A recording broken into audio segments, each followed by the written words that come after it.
Hello student, हमारा आज का जो टॉपिक है it is based on extraction of metal की एक्सट्रैक्शन कैसे होती है। सबसे पहले इस टॉपिक को समझने से पहले बात करते हैं कि मिनरल और गैंजेस क्या होते हैं। पहले इन्हें हम एक्सप्लेन करते हैं। मिनरल क्या है कि हमारी जो अर्थ क्रस्ट है इसके ऊपर हमें बहुत सारे जो सॉल्युबल सॉल्ट्स हैं वो पाए जाते हैं, वो मिलते हैं। जो सी हैं, जो समुद्र हैं, जो ओशंस हैं, इनमें इनका जो वाटर है it is salty in nature and it contain lots of salt. और इन सॉल्ट्स को जो हमें नेचर ने प्रोवाइड किए हैं, इन सॉल्ट्स को हम बोलेंगे मिनरल।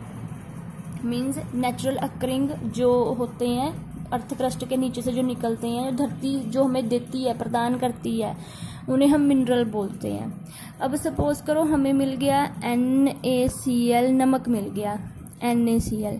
तो अब जो NaCl नमक है तो इसमें किसी एक मेटल की जो क्वांटिटी है वो काफ़ी ज़्यादा रहेगी। हो सकता है कि इसमें जो सोडियम है इसकी क्वांटिटी काफ़ी ज़्यादा रहे, हो सकता है इसमें क्लोरीन की क्वांटिटी काफ़ी ज़्यादा रहे। तो जो मिनरल होते हैं उनमें मेटल की परसेंटेज जो है वो काफ़ी ज़्यादा रहती है। कुछ मेटल्स की परसेंटेज काफ़ी ज़्यादा रहती है, जिन्हें अगर हम इनमें से निकालें तो हमें मेटल प्रोवाइड हो सकता है। अगर इसकी एक्सट्रैक्शन करें तो उसे हम बोलेंगे ओर, ORE, ओर। देन आता है गैंजेस।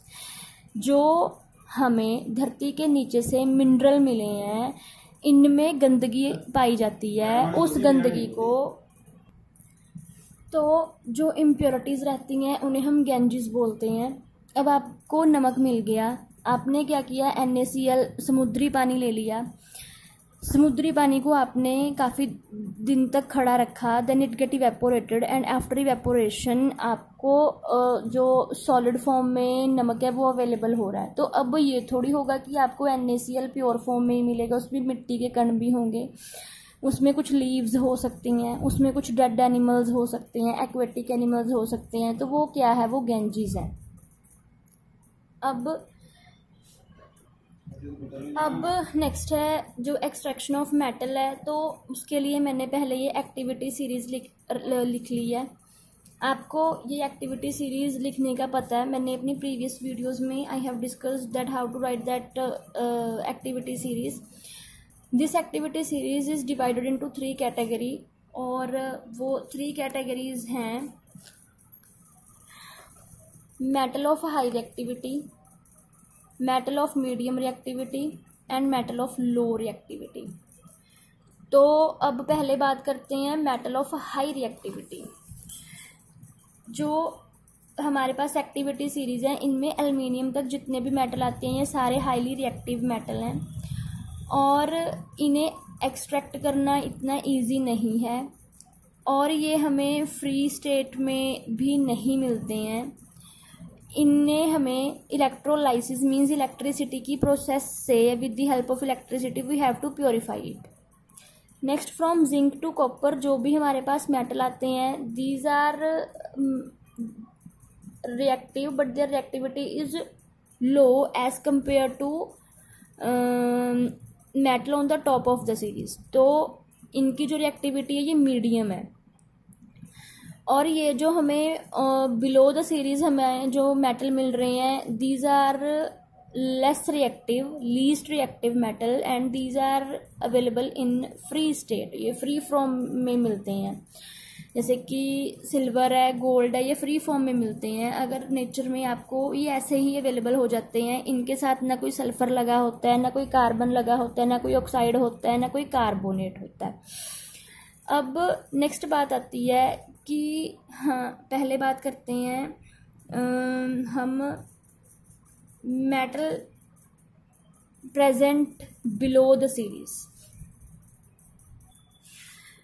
जो मेटल बिलो द सीरीज हैं जैसे कि कॉपर है, गोल्ड है, सिल्वर है या मरकरी है, ये इन द फॉर्म ऑफ ऑक्साइड और सल्फर अवेलेबल रहते हैं। इनकी जो ओर है, ये सल्फर के साथ इसने कंपाउंड बनाया हुआ होता है। तो पहले कोशिश ये की जाती है कि जो ऑक्साइड लगा हुआ है या सल्फर लगा हुआ है इसे बाहर निकाला जाए। अगर कभी भी हमारे पास कोई भी ओर है और उसके साथ सल्फर लगा हुआ है, सपोज हमारे पास है मरकरी का ये सल्फाइड, इसे हम बोलते हैं सिनेबार। सिनेबार जो मरकरी की ओर है, ये सल्फर के फॉर्म में अवेलेबल होती है। तो पहले कोशिश की जाती है कि सल्फर जो है ये कन्वर्ट हो जाए ऑक्सीजन में। तो पहले ऑक्सीजन की प्रेजेंस में इसे हीट किया जाता है। जब हम इसे हीट करते हैं तो सल्फर डाइऑक्साइड गैस जो है वो बाहर निकल जाती है और मरकरी का ऑक्साइड जो है उसकी फॉर्मेशन होती है। नेक्स्ट, अब अगर कभी भी जो कोई भी मेटल अगर ऑक्साइड की फॉर्म में कन्वर्ट हो जाता है तो उसे सेपरेट करना इजी रहता है। अब इसे हीट करोगे तो क्या होगा, मरकरी जो है वो अलग हो जाएगा, जो ऑक्सीजन गैस है वो अलग हो जाएगी। ठीक है, तो अब जो भी मेटल बिलो द सीरीज हैं वो इन द फॉर्म ऑफ ऑक्साइड या सल्फर मिलते हैं।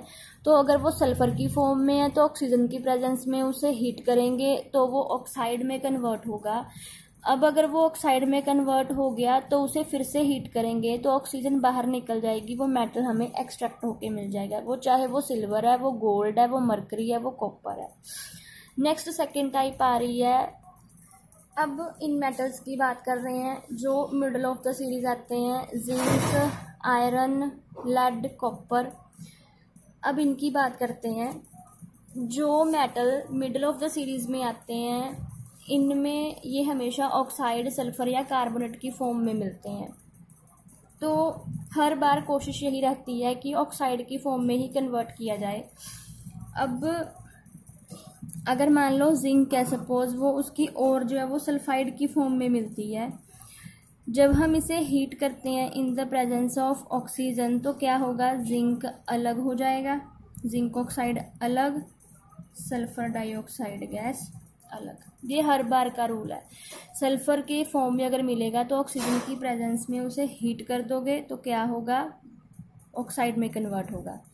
अच्छा, सपोज करो कि अगर वो आपको in the form of carbonate मिल रहा है तो ये रूल है कि कभी भी कोई भी आपके पास मेटल है वो इन द फॉर्म ऑफ कार्बोनेट है, अगर आप उसे हीट करोगे तो and product carbon dioxide gas होगी। कार्बन डाइऑक्साइड गैस बाहर निकलेगी, CO2 जो है वो बाहर निकलेगी।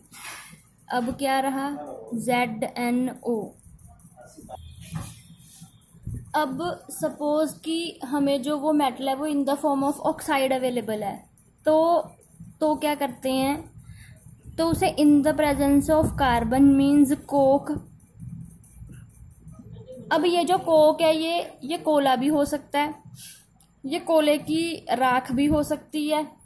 तो इसकी प्रेजेंस में इसे जब हीट करते हैं तो जिंक अलग निकल जाता है, कार्बन मोनोऑक्साइड गैस अलग निकल जाती है। कार्बन मोनोऑक्साइड गैस जो है वो मोस्टली कोयले में से ही प्रोड्यूस होती है।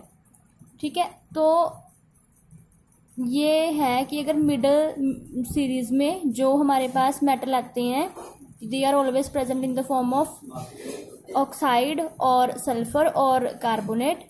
If they are present in the form of sulfur, then they get heated in the presence of oxygen. If in the presence of carbonate, then they are heated and get converted into oxide. If they are available in the form of oxide, then they get heated in the presence of coke. Then they will converted into metal.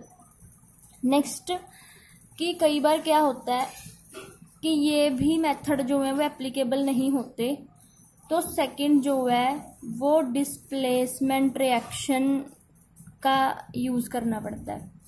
Displacement reaction की help से भी क्या होता है कि metal को extract किया जाता है। अब फॉर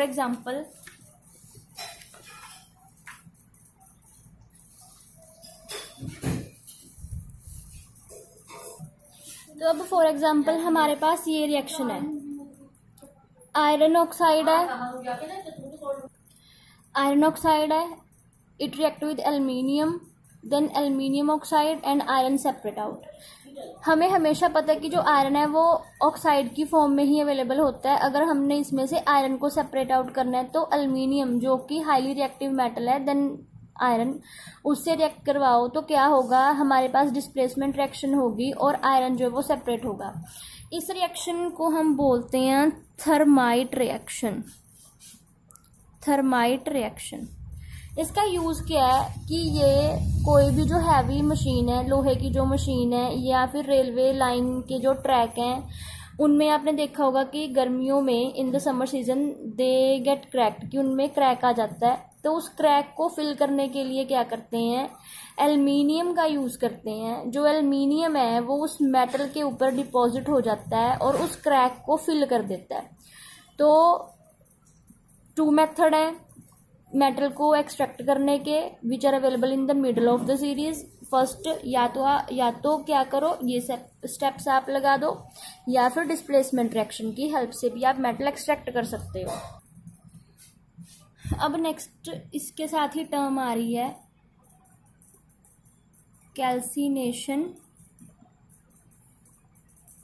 एंड रोस्टिंग। कैल्सिनेशन किसे बोलते हैं, जब कार्बोनेट ओर को हम ऑक्साइड ओर में कन्वर्ट करते हैं but in limited supply of air, तो इस प्रोसेस को हम बोलते हैं कैल्सिनेशन। कभी भी अगर कार्बोनेट और ऑक्साइड में कन्वर्ट होगी तो वो कैल्सिनेशन कहलाएगी। And if we convert sulphur ore into oxide ore, then there is excess of air is needed।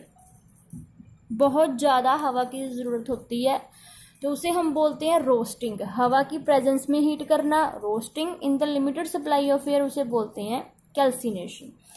I hope आपको ये टॉपिक्स क्लियर हो गए होंगे कि अगर आपको अभी भी कोई क्वेरी है तो you can ask me if you have any doubt, and in my next video I will explain how to extract metal which are present on the top of the activity series. Thank you.